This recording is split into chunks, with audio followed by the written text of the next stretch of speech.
Hey guys, here we have a 1982 Volkswagen Caddy. Look at it, it's really nice.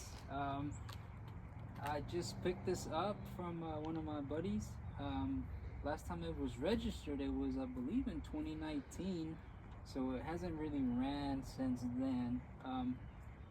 It does have a leaky injection pump, but I mean, we'll see if it starts. All right, let's see.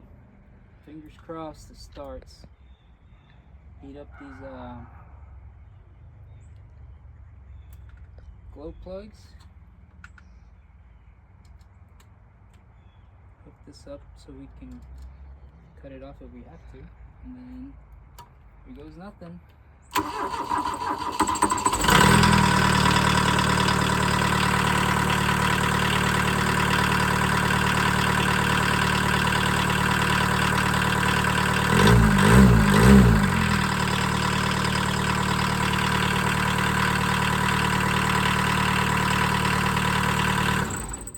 So I cheated a little bit. I put a little bit of ether earlier, so maybe that's what helped. It started real good. Yeah, we'll probably fix it up maybe, and hopefully me and David will be driving this summer.